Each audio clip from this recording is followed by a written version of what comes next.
ప్రేమగల తండ్రి, మహోన్నతుడైన దేవ, భూమి ఆకాశములకు సృష్టికర్తమైన యేసు ప్రభువా, ఈ పరిశుద్ధ పునరుత్థాన దినమందు ఈ ఉదయకాల సమయంలో మీ నివాస స్థలమైన తేజో మహిమ నిలిచిన పరిశుద్ధ ఆలయంలో చేరి మిమ్మల్ని పూజించి స్తుతించటానికి రాత్రంతా కాపాడి మా ఆయుష్ని మా దినాన్ని పొడిగించినందుకు స్తోత్రాలు. నాయన, మరి యొక్క పరిశుద్ధ దినంలో నాయన మిమ్మలను ఆరాధించుట కొరకై మరి అందరూ త్వరపడి నాయన మరి ఆత్మతో సత్యముతో ఆరాధించినట్లుగా మీరు అందరినీ సిద్ధపరచండి. మరి ఉదయకాల సమయంలో మీరు మాకు ఇచ్చిన రక్షణను బట్టి, ప్రభా పాపక్షమాపణను బట్టి మిమ్మల్ని స్తుతించి ఆరాధిస్తున్నాం. ప్రభా, ఒకప్పుడైతే దూరస్థులము శత్రులమైన మమ్మల్ని యేసు ప్రభు వారి రక్తం ద్వారా మమ్మల్ని కడిగి పరిశుద్ధపరిచి నీ బిడ్డలుగా నీ సొత్తుగా చేసుకున్నారు. దాన్ని బట్టి మేము స్తుతిస్తున్నాం. కొద్ది సమయము మేలుకరంగా చేయండి. యేసు ప్రభు నామములో ప్రార్థిస్తున్నాం తండ్రి, ఆమేన్. ప్రభు యేసుని రక్తము నీ కొరకై చిందెనుగా, ప్రభు యేసుని రక్తము నీ కొరకై చిందెనుగా. ప్రభు తలను చూడు, ముఖమును చూడు, రూపము పోయగా. ప్రభు తలను చూడు, ముఖమును చూడు, రూపము పోయగా. నీ కొరకై రూపమును కోల్పోయెను యేసు ప్రభు, నీ కొరకై రూపమును కోల్పోయెను యేసు ప్రభు. ప్రభు యేసుని రక్తము నీ కొరకై చిందెనుగా. ప్రభు చేతులు చూడు, కాళ్ళను చూడు, శీలలు కొట్టిరి. ప్రభు చేతులు చూడు, కాళ్ళను చూడు, శీలలు కొట్టిరి. ప్రభు రక్తము అంతయును నీ కొరకై కార్చెనుగా. ప్రభు రక్తము అంతయును నీ కొరకై కార్చెనుగా. ప్రభు యేసుని రక్తము నీ కొరకై చిందెనుగా. నీవు ఘోర పాపి అయినా ప్రభువు నిన్ను ప్రేమించుచుండెను. నీవు ఘోర పాపి అయినా ప్రభువు నిన్ను ప్రేమించుచుండెను. ప్రభు ప్రాణము నీ కొరకై సిలువపై అర్పించెను. ప్రభు ప్రాణము నీ కొరకై సిలువపై అర్పించెను. ప్రభు యేసుని రక్తము నీ కొరకై చిందెనుగా. ప్రభు యేసుని రక్తము నీ కొరకై చిందెనుగా. ఈ దినము దేవుని పరిశుద్ధ గ్రంథమైన బైబిల్ నుండి యెషయా గ్రంథము 45వ అధ్యాయము. యెషయా గ్రంథము 45వ అధ్యాయం 14వ వచనం. యెహోవా ఈ మాట సెలవిచ్చుచున్నాడు, ఐగుప్తుల కష్టార్జితమును కూషు వర్తక లాభమును నీకు దొరుకును. దీర్ఘదేహులైన సభాయులను నీ వద్దకు వచ్చి నివారగుదురు. వారు నీ వెంట వచ్చేదరు, సంఖ్యలు కట్టుకొని వచ్చి నీ ఎదుట సాగిలు పడెదరు. నిశ్చయముగా నీ మధ్య దేవుడున్నాడు, మరి ఏ దేవుడును లేడు, ఆయన తప్ప ఏ దేవుడును లేడు అని చెప్పుచు నీకు విన్నపము చేసెదరు. నిశ్చయముగా నీ మధ్య దేవుడున్నాడు, నిశ్చయముగా నీ మధ్యన దేవుడున్నాడు.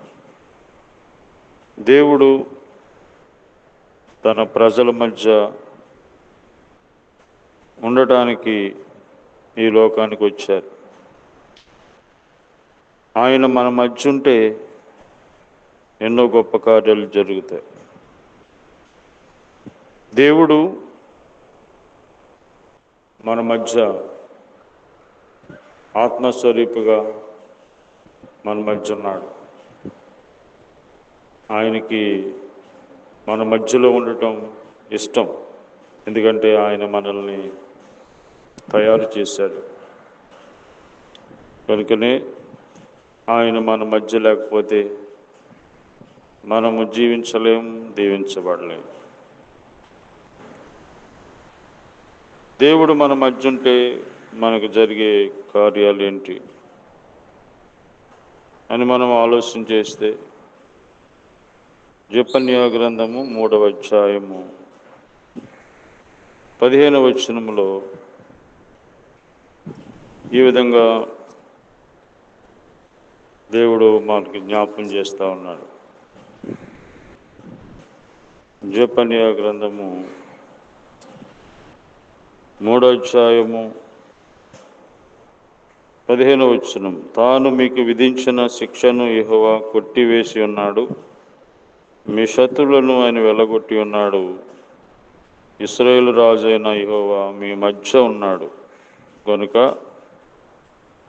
ఇక మీదట మీకు అపాయము సంభవించదు.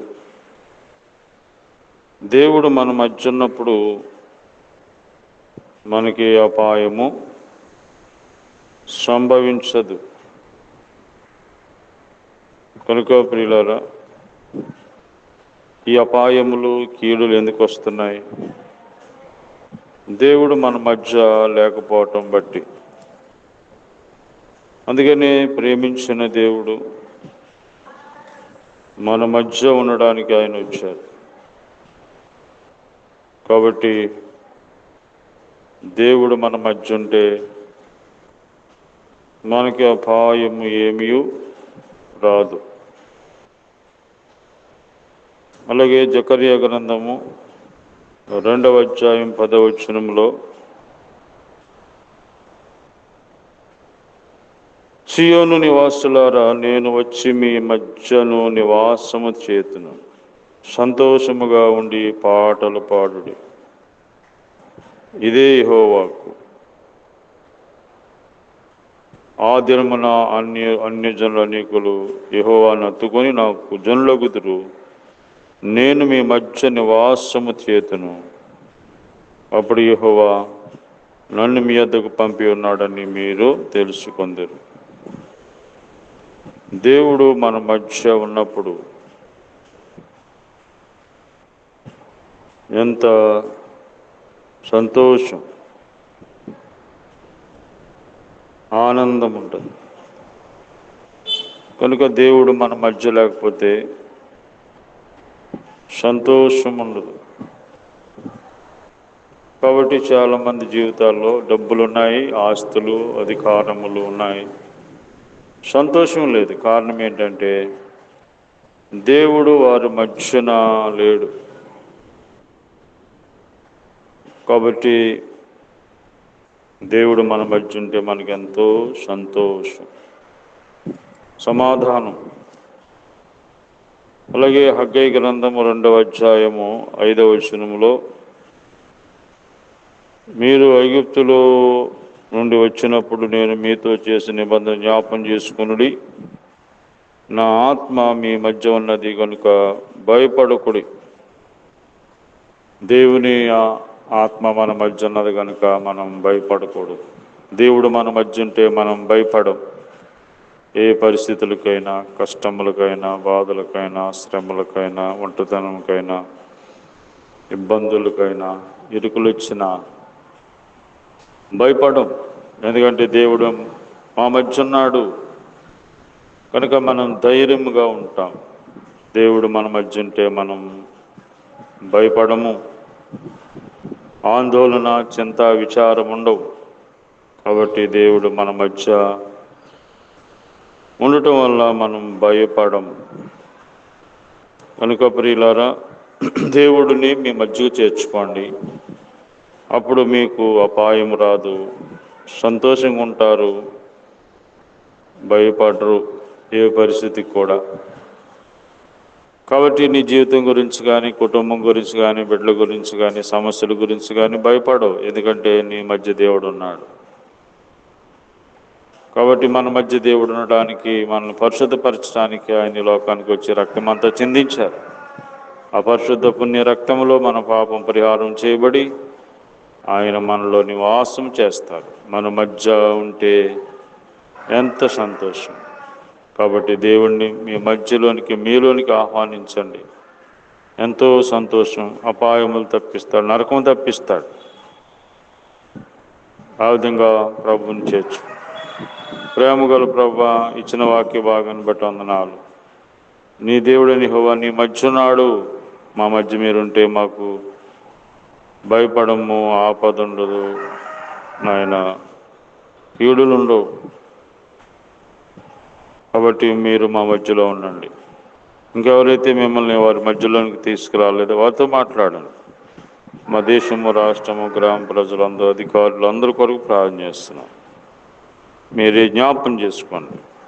రోగులను స్వస్థపరచండి, హాస్పిటల్లో ఉన్న స్వస్థపరచండి. ఈ దినం ఆరాధన అంతట్లో తోడుగుండండి, సహాయం చేయండి. ఎవరు నిర్లక్ష్య పెట్టుకున్నట్లుగా సహాయం చేయండి. కృప చూపించమని ఈ దినమందంతా మీ సన్నిధి తోడుగుంచండి. యేసు ప్రభు నామములో స్తుతించి ప్రార్థిస్తున్నాం తండ్రి, ఆమేన్. తండ్రి అయిన దేవుని ప్రేమ, ప్రభువైన యేసుక్రీస్తు వారి కృప, పరిశుద్ధాత్మ సహవాసం ఈ రోజంతా మనకి తోడేయండి, కాపాడును గాక. ఆమేన్.